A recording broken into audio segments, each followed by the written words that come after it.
আর সবচেয়ে বড় বিষয় হচ্ছে বাংলাদেশ থেকে আমরা বারবার বলেছি যে $100 বিলিয়ন উপরে পাচার হয়েছে। বাংলাদেশের আজকে অর্থনৈতিক অবস্থা, যেখানে রিজার্ভের অবস্থা কোথায় দাঁড়িয়েছে আমরা সবাই জানি, একটা কঠিন অবস্থার মধ্যে দেশ পার করছে। তারা এত টাকা পাচার করেছে, বাংলাদেশের রিজার্ভ একেবারে তলানিতে চলে আসছে এবং আমাদের দৈনন্দিন জীবনে প্রত্যেকটি নাগরিক কিন্তু এটার এফেক্ট ফিল করতেছে, এরকম একটা অবস্থায় চলে গেছে। তো সেক্ষেত্রে আমরা যে টাকা পাচার হয়েছে, টাকাগুলো ফিরিয়ে আনার ব্যাপারে আলোচনা হয়েছে এবং সুইজারল্যান্ড গভর্নমেন্টের পক্ষ থেকে তারা বলেছে তাদের অবস্থান আগের মতোই আছে, যে এই টাকা ফিরিয়ে আনার ব্যাপারে বাংলাদেশ গভর্নমেন্টের যে কোনো উদ্যোগকে তারা স্বাগত জানাবে এবং তারা সহযোগিতা দেবে। এটা হচ্ছে একটা ভালো খবর, কারণ আমাদের এই টাকাগুলো তো ফিরিয়ে আনতে হবে। বাংলাদেশের এত সম্পদ লুণ্ঠন হয়েছে, এত সম্পদ বাইরে গেছে, যে এগুলোর আমরা যদি ফিরিয়ে আনতে না পারি এই অর্থনীতিকে রিকভার করা খুবই কঠিন হয়ে যাবে। সুতরাং এই দিকটা আমি মনে করি একটা তাদের সহযোগিতার যে একটা আশ্বাস আমরা পেয়েছি, তারা নিশ্চিতভাবে এখানে আমাদের সহযোগিতা করবে। এই তো আর কি, আর তো কিছু না থাকলে। হ্যাঁ, অন্তর্বর্তীকালীন সরকারের সময় নিয়ে কোনো আলোচনা হচ্ছে?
সকলে একসাথে কাজ করতে হবে, সেটা আমরা করে যাচ্ছি এবং করে যাব। Thank you.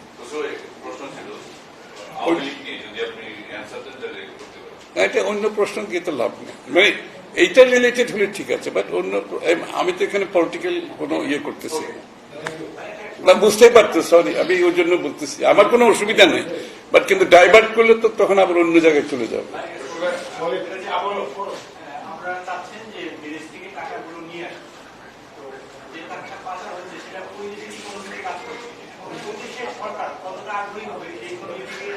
সেটাই তো বললাম।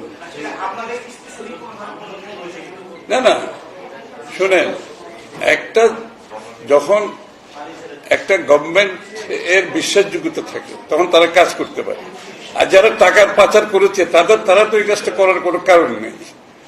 আবার তারা জনগণের ইচ্ছার প্রতিফলন যেই সরকার ঘটাতে চায়, তাদের যদি সদিচ্ছা থাকে, তাহলে যে জায়গায় টাকাটা ওরা নিয়ে গেছে, পার করেছে, সেই সরকারের সাথে তো কাজটা করতে হবে, শুরু করতে হবে। সেই কাজটাই তো হয় এটাই।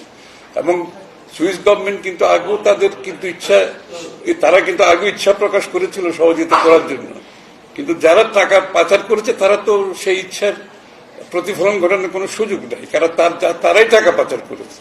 তো তারা ওই টাকা ফিরিয়ে আনার জন্য কাজ করবে। এটা আমরা আশা করছি বাংলাদেশের প্রথম বর্তমান যে অন্তর্বর্তীকালীন সরকার আছে, আগামী দিনে যারা নির্বাচিত হয়ে আসবে, তারা এই উদ্যোগটা অবশ্যই গ্রহণ করতে হবে দেশের স্বার্থে, জনগণের স্বার্থে, বাংলাদেশের অর্থনীতিকে তার সঠিক জায়গায় ফিরিয়ে আনার স্বার্থে। এই কাজটা অবশ্যই আমাদেরকে করতে হবে।